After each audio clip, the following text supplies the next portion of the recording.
बहुत समय पहले की बात है। एक छोटे से गांव में एक गरीब किसान अपने परिवार के साथ रहता था। उसके पास केवल एक छोटी सी झोपड़ी और थोड़ी सी जमीन थी जिस पर वह खेती करता था। किसान का नाम मोहन था। मोहन मेहनती था और अपने परिवार का पालन पोषण करने के लिए दिन रात मेहनत करता था।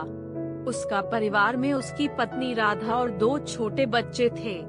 एक दिन जब मोहन खेत में काम कर रहा था, उसे जमीन में कुछ चमकता हुआ दिखाई दिया। उसने पास जाकर देखा तो उसे एक पुराना सोने का चमकता हुआ ताला मिला। ताला बहुत पुराना और अनोखा था। मोहन ने उसे उठाया और अपनी झोपड़ी में ले आया। उस रात जब मोहन सो रहा था, उसे एक सपना आया।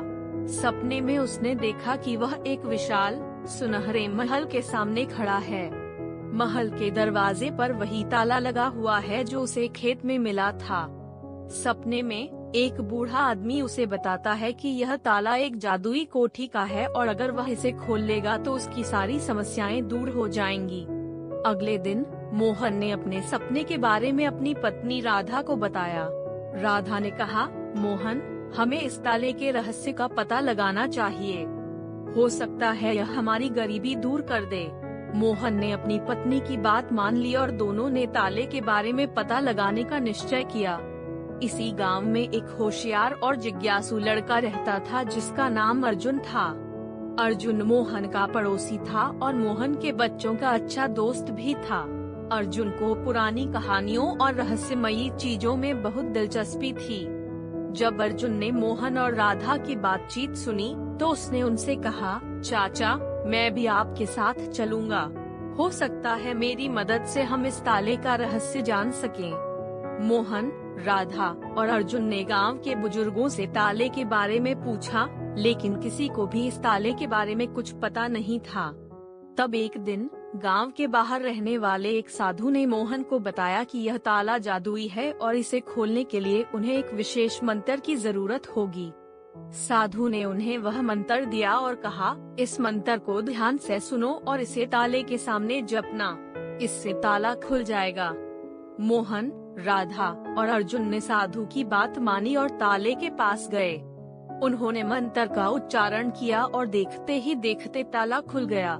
ताले के खुलते ही उनके सामने एक सुंदर विशाल महल प्रकट हो गया। महल की दीवारें सोने की थीं और उसमें अनगिनत कमरे थे। हर कोने में कीमती रत्न और आभूषण बिखरे पड़े थे। महल के अंदर उन्हें ढेर सारे खजाने मिले। सोने चांदी के आभूषण, रत्न और बेशकीमती वस्त्र।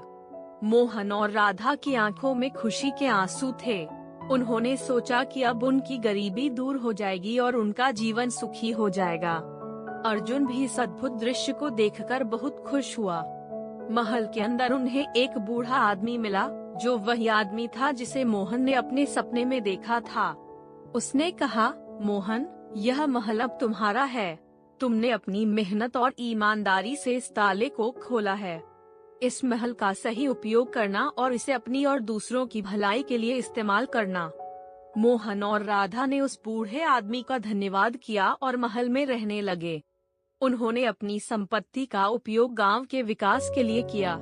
उन्होंने एक स्कूल, अस्पताल और अनेक जन सुविधाएं बनवाई। गांव के लोग बहुत खुश थे और मोहन और राधा की प्रशंसा करने लगे। अर्जुन की मदद से वे महल के हर रहस्य को समझने में सफल हुए। मोहन और राधा ने अपनी संपत्ति का उपयोग गांव के लोगों की भलाई के लिए किया। उन्होंने हर परिवार को जरूरतमंद वस्तुएं उपलब्ध कराई ताकि कोई भी भूखा ना रहे। उन्होंने गांव में एक पुस्तकालय भी बनवाया ताकि बच्चे और बड़े सभी शिक्षा प्राप्त कर सकें। गांव के हर कोने में खुशहाली फैल गई थी। अर्जुन ने इस पुस्तकालय में कई नई किताबें जोड़ी और बच्चों को पढ़ाई में मदद की। महल के अंदर एक बड़ा पुस्तकालय था जिसमें प्राचीन ग्रंथ और जादुई किताबें थीं। मोहन और राधा ने इन पुस्तकों का अध्ययन किया और जादुई शक्तियों को समझने लगे।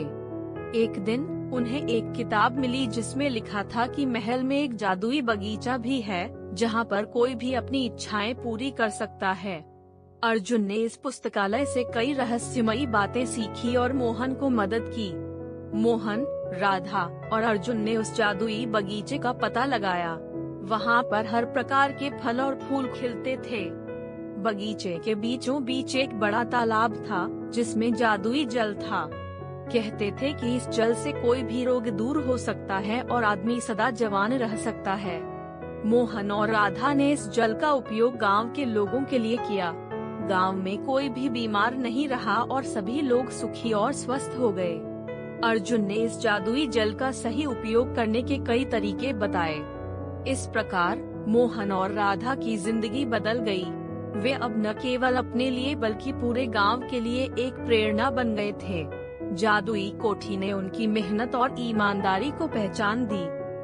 धन्यवाद आपका मेरा वीडियो देखने के लिए। वीडियो अच्छी लगी तो चैनल को सब्सक्राइब और लाइक करना ना भूलें। मिलते हैं नेक्स्ट वीडियो में।